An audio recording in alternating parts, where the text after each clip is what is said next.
अच्छा जी, economic growth और ये how it impacts the businesses, ये हमने पढ़ना है। इकोनॉमिक ग्रोथ से मुराद क्या? Increase in the countries productive potential, यानी जितनी वो चीजें बना सकते थे उन रिसोर्सेज में इजाफा हो गया और अब उससे ज्यादा चीजें बना सकते हैं। This is what we call economic growth, और इसको हम measured by the real GDP कहते हैं। ग्रॉस डोमेस्टिक प्रोडक्ट से हम मेजर करने की कोशिश करते हैं। ग्रॉस डोमेस्टिक प्रोडक्ट क्या है? जीडीपी किसे कहते हैं? GDP is the monetary value of all goods and services produced in an economy. Monetary value of all goods and services produced in an economy.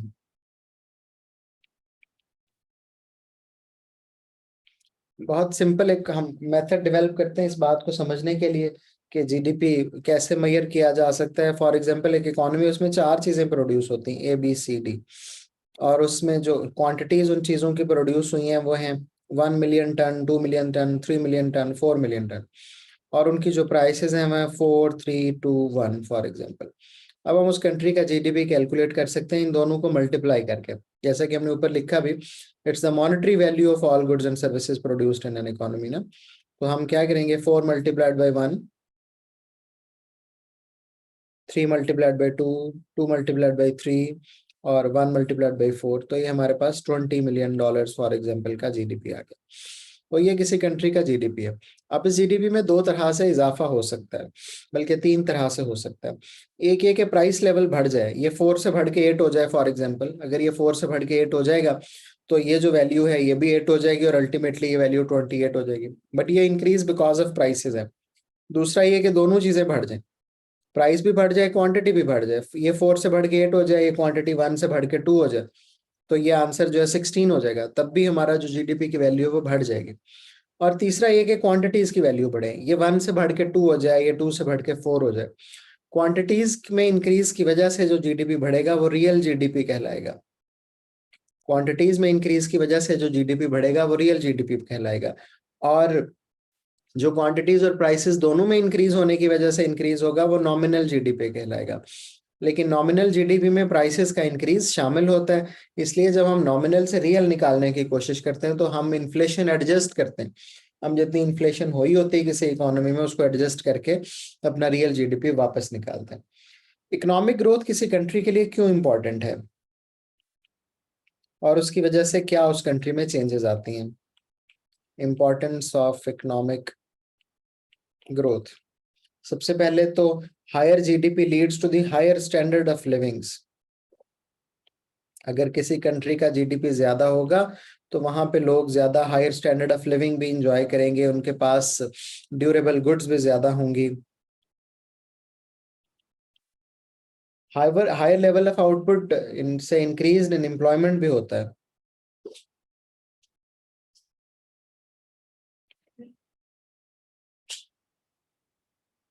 और ज्यादा लोगों को जॉब्स मिलती हैं।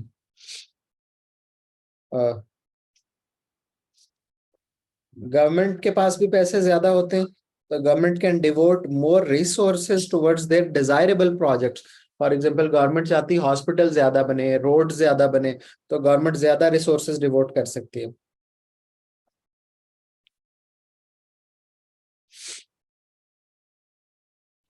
Towards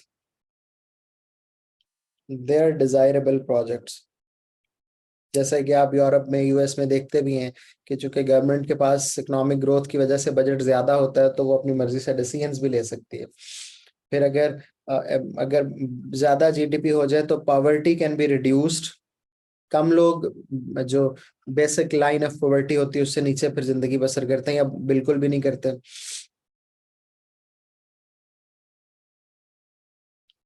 business should experience rise in demand.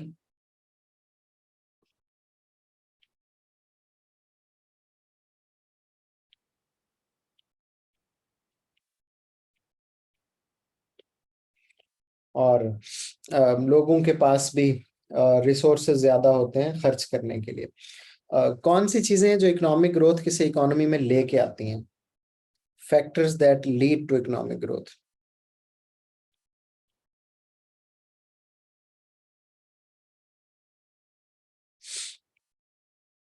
Factors that lead to economic growth. सबसे पहले तो technological changes हो जाएं और टेक्नोलॉजिकल ग्रोथ हो जाए किसी इकोनॉमी में, उनके लिए चीजें बनाना चीप हो जाए, उनकी प्रोडक्टिव कैपेसिटी इंक्रीज हो जाए उस टेक्नोलॉजिकल एडवांसमेंट की वजह से, वो कम टाइम में ज्यादा चीजें बना सकते हैं, वो ज्यादा प्रोडक्शन कर सकते हो, तो ये टेक्नोलॉजिकल ग्रोथ से जीडीपी आ सकता है। उनके इकोनॉमिक रिसोर्सेज इंक्रीज हो जाए, इसमें लेबर भी शामिल है।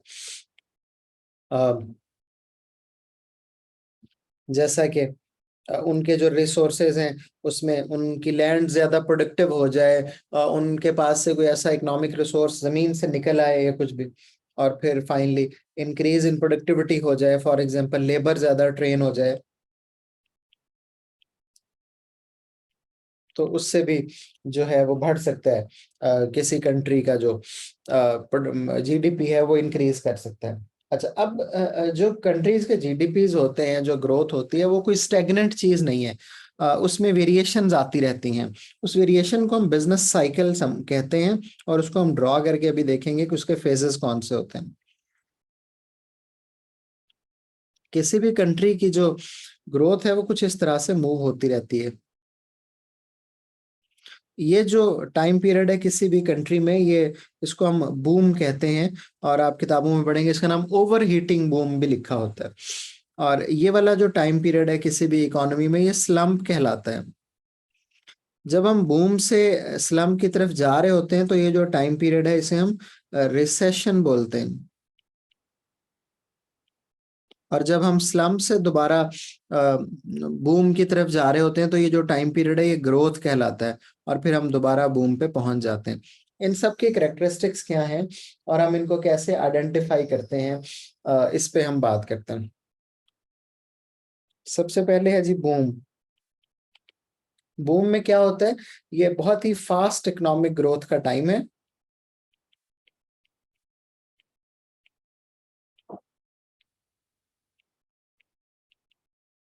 और ये कि इस फास्ट इकोनॉमिक ग्रोथ में the demand is rising, income is rising very at a very steady and speedy rate।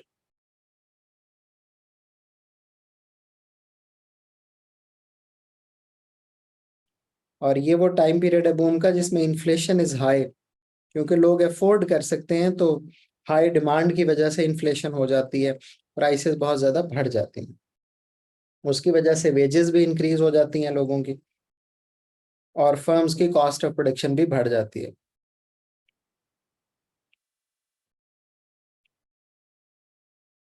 जबकि जो रिसेशन का टाइम पीरियड है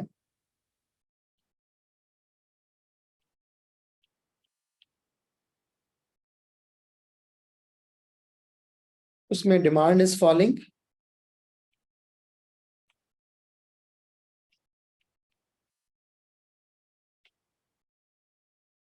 GDP growth is very slow और in negative,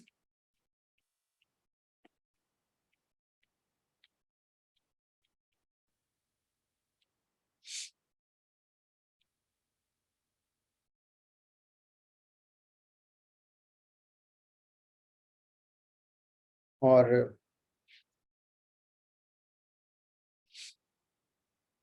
profits of the firms are also falling, और इसमें फिर businesses they start running out of the market.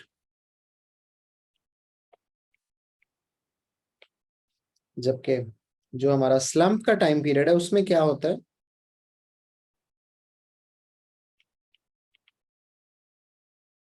ये बहुत ही सीरियस जो डाउन टर्न है किसी इकोनॉमी के लिए, उसे हम कहते हैं serious down turn for economy. और इसमें prices are falling, incomes are falling, demands are falling.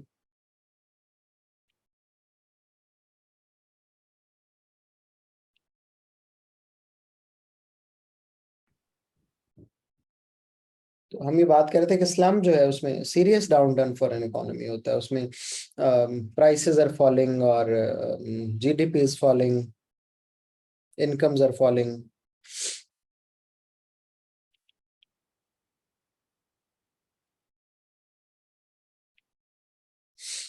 और फिर गवर्नमेंट को बड़ी जरूरत होती है यहाँ पे करेक्टिव एक्शन ले, ना ले तो किसी इकोनॉमी की सिचुएशन बहुत ही डैमेज भी हो सकती है। और रिकवरी और ग्रोथ का टाइम पीरियड जो है उसमें क्या होता है उसमें भी देख लेते हैं।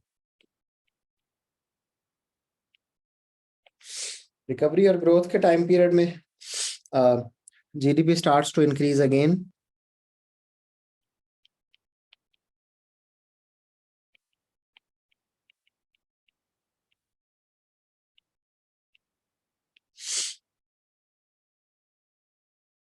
Income of the people starts increasing, at slow rate हो या फास्ट रेट हो लेकिन बढ़ना शुरू हो जाती है।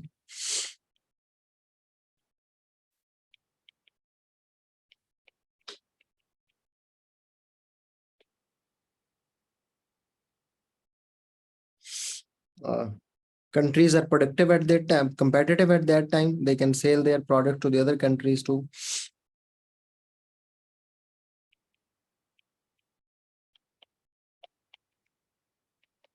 लेकिन अगर यही बहुत ज्यादा हो जाए तो फिर ये जब बूम की तरफ चला जाता है तो फिर वो प्रॉब्लम भी हो सकता है।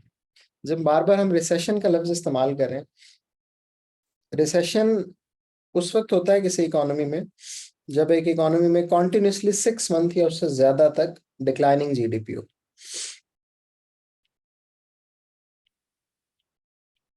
For more than 6 months.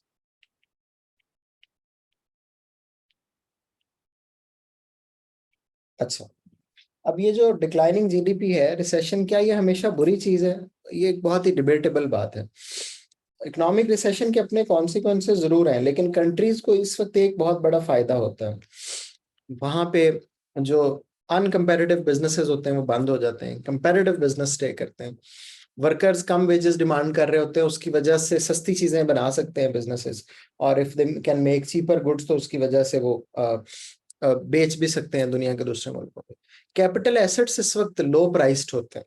जब किसी कंट्री में रिसेशन होती है, प्राइसेस कम होती हैं, तो उसके जो फिक्स्ड एसेट्स हैं, जो नॉन करंट एसेट्स हैं, उनकी वैल्यू कम होती है। उस नॉन करंट एसेट्स वैल्यू कम होने की वजह से कंट्रीज जो हैं वो उनके बिजनेसेस जो है बाय कर सकते हैं, स्टॉक्स बाय कर सकते हैं, बाद में प्राइसेस बढ़ने पे सेल हो जाते हैं। वो बिजनेसेस जो इंफीरियर गुड्स बनाते हैं उनके लिए बड़ी अपॉर्चुनिटी होती है इस सारे टाइम पीरियड में, क्योंकि वो इंफीरियर गुड्स यानी सस्ती वाली चीजें वो बना के बेच सकते हैं, क्योंकि लोग उसको उस वक्त बाय कर सकते हैं उन चीजों को, उनकी इनकम बहुत ज्यादा कम होती है। तो ये है ग्रोथ का इंट्रोडक्शन और उसकी डिटेल्स।